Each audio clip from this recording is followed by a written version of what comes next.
वसंतराव नाईक मराठवाडा कृषी विद्यापीठ परभणी 53व्या संयुक्त कृषी संशोधन विकास समिती 2025 व विकसित कृषी संकल्प अभियान व नामकरवी परभणी व कृषी परिषद पुणे यांच्या संयुक्त विद्यमाने राज्यातील 4ही कृषी विद्यापीठाची 53व्या संयुक्त कृषी संशोधन विकास समिती 2025 चे आयोजन 29 ते 31 मे 2025 दरम्यान वना मकरवी परभणी येथे करण्यात आला आहे।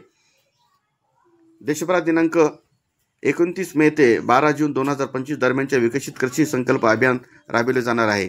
या दोन्ही समारंभाचे उद्घाटन 29 मे रोजी महाराष्ट्र राज्याचे मुख्यमंत्री माननीय नामदार श्री देवेंद्र फडणवीस यांच्या हस्ते होणार असून प्रमुख पाहुणे म्हणून महाराष्ट्राचे उपमुख्यमंत्री माननीय नामदार श्री एकनाथ शिंदे व उपमुख्यमंत्री माननीय नामदार श्री अजित पवार यांची उपस्थिती लाभणार आहे। कार्यक्रमाच्या अध्यक्षस्थानी कृषी मंत्री माननीय नामदार ॲडव्होकेट माणिकरावजी कोकाटे राहणार असून कुलगुरू माननीय प्राध्यापक डॉक्टर इंद्रमणी हे स्वागताध्यक्ष आहेत। पशुसंवर्धन, पर्यावरण आणि हवामान बदल मंत्री माननीय श्रीमती पंकजाताई मुंडे, सार्वजनिक आरोग्य व कुटुंब कल्याण, पाणी पुरवठा व स्वच्छता, ऊर्जा, महिला व बाल कल्याण, सार्वजनिक बांधकाम, सार्वजनिक उपक्रम राज्यमंत्री तथा परभणी जिल्हा पालकमंत्री माननीय नामदार श्री मेघनाताई बोर्डीकर, कृषी, वित्त, नियोजन, मदत व पुनर्वसन, विधी, न्याय, कामगार राज्यमंत्री ॲडव्होकेट आशिष जयस्वाल, कृषी परिषदेचे उपाध्यक्ष तुषार पवार यांची प्रमुख उपस्थिती आहे।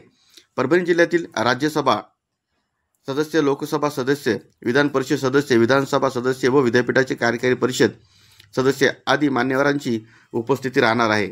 महाराष्ट्र राज्याचे प्रधान सचिव, कृषी परिषदेचे महासंचालक, कृषी संयुक्त कुलगुरू हे कार्यक्रमाचे प्रमुख अतिथी आहेत। सर्व संचालक यांच्यासह जवळपास 300 शास्त्रज्ञ उपस्थित राहणार आहेत।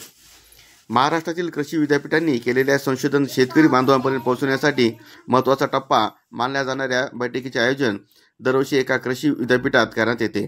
यावर्षी परभणी कृषी विद्यापीठास बैठक आयोजित करण्याचा मान प्राप्त झाला। विद्यापीठांच्या संशोधनाच्या माध्यमातून शेतकऱ्यांसाठी शाश्वतता निर्माण करण्यासाठी 36 नवीन वाणांसह साधारणतः 247 तांत्रिक शिफारसी या बैठकीत मांडण्यात येणार आहेत। तसेच या माध्यमातून शेतकऱ्यांच्या अडचणींवर वैज्ञानिक दृष्टिकोनातून उपाययोजना सुचवण्यात येणार आहेत।